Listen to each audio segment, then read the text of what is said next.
Selamat pagi anak-anak. Pagi Bu. Gimana kabarnya, puasa hari ini lancar?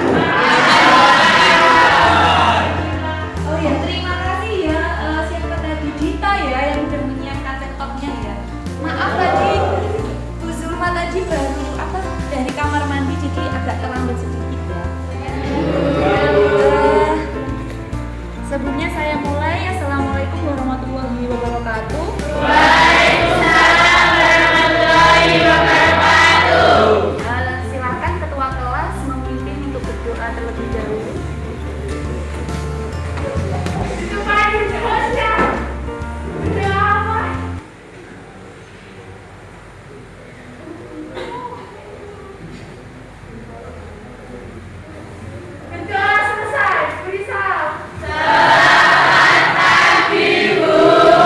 Selamat pagi.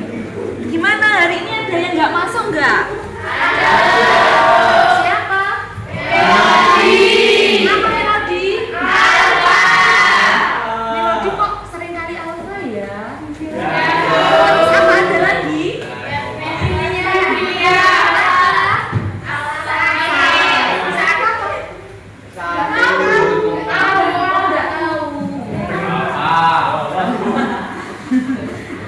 Saya absen dulu ya. Aan. Wah, kamu rajin sekali ya, Aan. Adelia. Ahmad Yusron. Angelita. Kita mulai pembelajaran. Saya meminta kalian untuk melakukan yang namanya teknik stop ya. Teknik stop itu gunanya untuk supaya sama itu lebih bersemangat dan lebih termotivasi untuk belajar. Jadi tekniknya itu yang pertama nanti gini Cak. Nanti kalian duduk yang tegak ya. Jangan cuma bersender. Duduk tegak. Kalau mau belajar juga boleh. Yang penting tidak boleh menyender. Punggung ini tidak boleh menyender ya. Terus silakan ambil nafas. Nanti kalau lupa bilang ambil nafas diambil. Jangan sampai keluar ke belakang. Jadi kamu mulai dari sekarang. Silakan duduk dengan tegak, badan jangan menyender. Terus saya mulai. Ambil nafas. Diulang ya. Kita mulai lagi ya. Kita mulai ya. 1, 2, 3. Ambil nafas. Tahan. Keluarkan. Silakan diulangi sendiri, coba. Ambil nafas. Tahan. Keluarkan. Ambil nafas. Tahan. Keluarkan. Nah, kira-kira gimana ya? Gimana? Setelah melakukan itu ada perubahan nggak? Lebih semangat nggak? Ya. Kalau mendengar trigonometri itu apa saja sih yang ada di pikiran kalian? Sudut, ya. Terus ada lagi? Kalau segitiga itu jumlah sudutnya ada berapa? 3. Titik sudutnya 3. Kalau jumlah sudutnya? Kalau lingkaran? 360 derajat. Kalau persegi? 300. Ya sama, 360 derajat. Terus bisa nggak sih kalau misalnya kalian itu memberi contoh? Apa ya? Trigonometri itu kalau di kehidupan sehari-hari itu misalnya itu apa gitu bisa? Bisa? Apa misalnya? Lempar bola. Trigonometri itu berarti misalnya kalau di ruangan kelas ini benda-benda yang bisa menunjukkan kalau itu pelajari tentang sudut itu apa aja? Speaker. Ya, pojoknya itu ya. Mungkin ada lagi ini ya. Terus ada lagi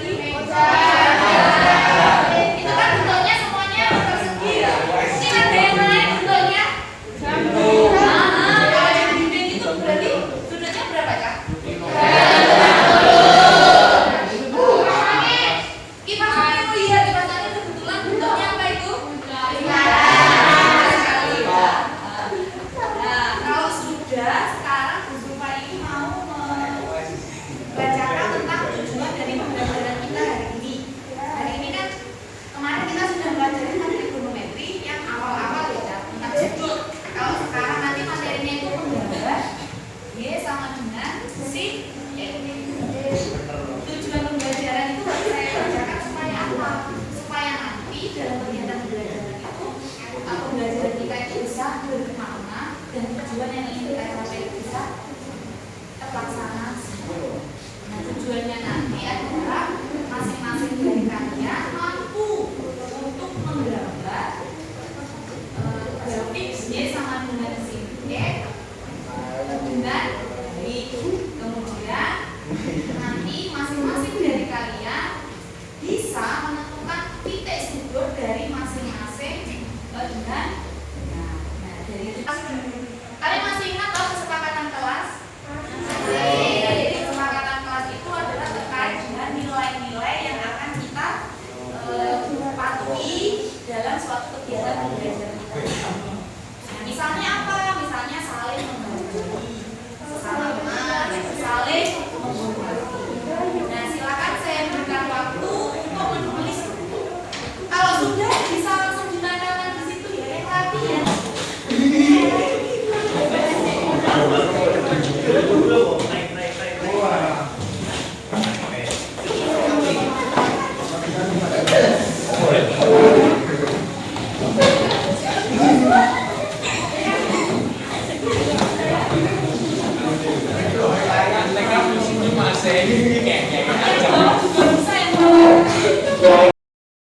Di kelas, saling membantu, saling menghargai teman, saling menghargai satu sama lain, mematuhi protokol, disiplin, tetap tidak boleh main HP, saling mengingatkan. Bu Zulfa sudah membagi kelompok ya. Ini sudah berkumpul dengan kelompoknya masing-masing ya.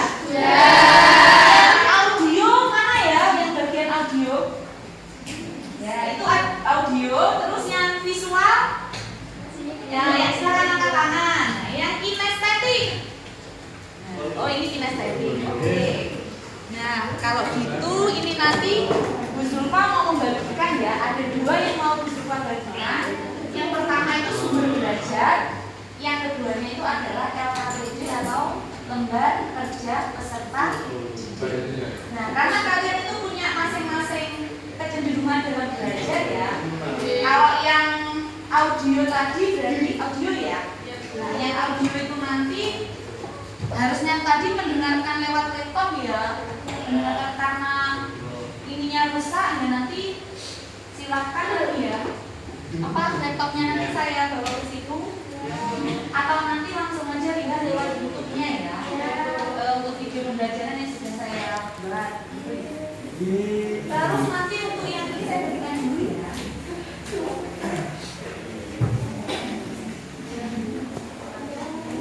Terus yang ini tadi apa ini? Visual. Kalau visual ini Zulfa kasih bahan bacaan sama LKPI. Kemudian nanti yang kinestetik. Nah, kinestetik ini materi sama LKPD-nya. Itu lembar itu yang paling belakang itu bisa dibuat untuk menggambar ya. Karena kalau kinestetik itu kan biasanya cara belajarnya itu kan lebih suka dengan gerakan ya. Mungkin bisa berpindah tempat atau menggerakkan jari itu kan. Nah, silahkan Bu Zulfa beri waktu 20 menit. Itu dibaca dulu. Di situ kan ada prosedur dalam mengerjakan. Di situ sudah ada perintahnya ya. Itu dibaca, dipahami. Masing-masing profil belajar itu punya langkah-langkah yang berbeda ya. Dibaca, terus nanti cara menyelesaikannya bagaimana. Di situ sudah ada. Ya. Benar sekali ya.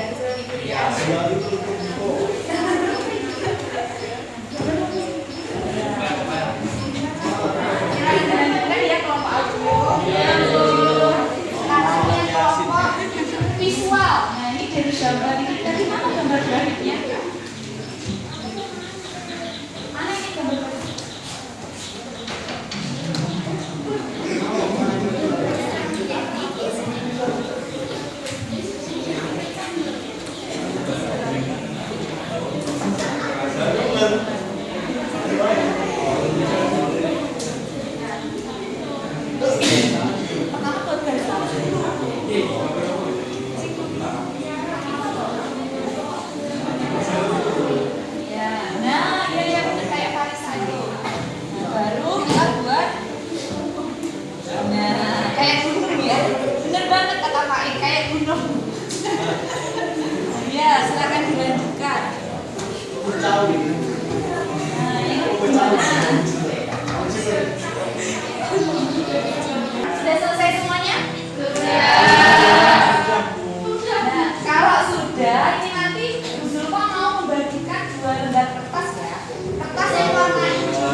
ada gambar emoticon.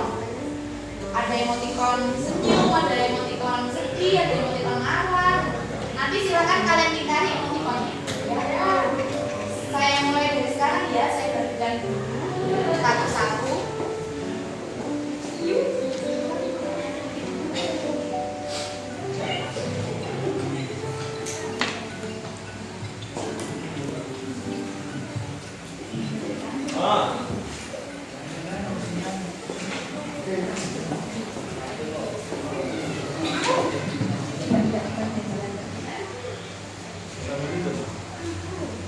Apa yang ditentukan ya, silakan ditulis.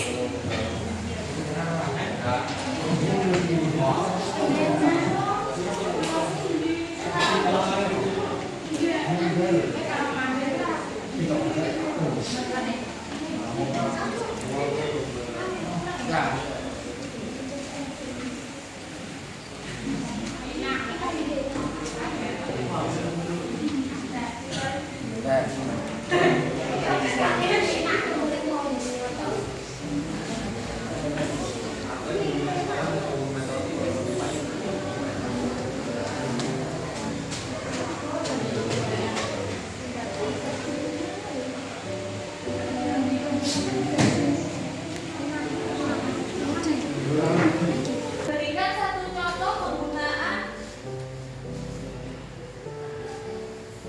grafik trigonometri dalam kehidupan sehari-hari. Pertanyaannya satu saja, saya berikan waktu 5 menit. Masing-masing anak tidak boleh sama ya, harus berbeda dengan temannya. Baik, saya tunggu 5 menit.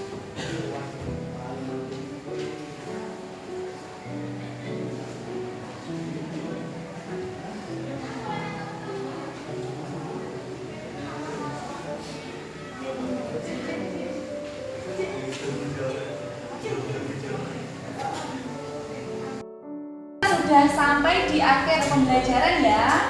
Nah, tugasnya juga sudah selesai dikumpulkan. Nah, semoga untuk pembelajaran hari ini bermanfaat bagi kita semua. Meskipun tadi ada kendala, materi tidak bisa ditampilkan karena ada kerusakan pada LCD, tapi alhamdulillah semua berjalan dengan lancar. Kalian tetap jaga kesehatan dan semoga puasa hari ini berjalan dengan lancar ya. Sampai saya akhiri ya. Hati-hati di jalan sebelum pulang. Saya akhiri. Assalamualaikum warahmatullahi wabarakatuh. Jangan lupa jurnal pribadinya. Assalamualaikum warahmatullahi wabarakatuh. Berikut adalah refleksi tugas aksi nyata untuk modul 2.2. Setelah melewati proses dari mulai perencanaan, pelaksanaan, dan evaluasi pembelajaran yang berpihak kepada murid, ditemukanlah beberapa kesulitan dalam memilih dan memposisikan langkah-langkah kegiatan pembelajaran berdiferensiasi dan pembelajaran sosial emosional yang tepat pada rencana pelaksanaan pembelajaran. Selain itu juga, kita harus mempertimbangkan waktu yang efektif dalam pelaksanaannya. Untuk kegiatan pertama yang dilakukan seorang guru dalam mengintegrasikan pembelajaran berdiferensiasi dan pembelajaran sosial emosional adalah pemetaan kebutuhan murid yang meliputi kesiapan belajar, profil belajar atau gaya belajar siswa, dan minat daripada siswa. Kemudian, dalam pembelajaran berdiferensiasi dan pembelajaran sosial emosional dilaksanakan sesuai dengan ruang lingkup, misalnya secara rutin maupun secara terintegrasi dalam kegiatan pembelajaran. Secara rutin, misalnya saat kegiatan literasi yang dilaksanakan sebelum memulai pembelajaran setiap hari. Kemudian yang terintegrasi dengan pembelajaran adalah saat melaksanakan refleksi ketika menyelesaikan suatu topik pembicaraan.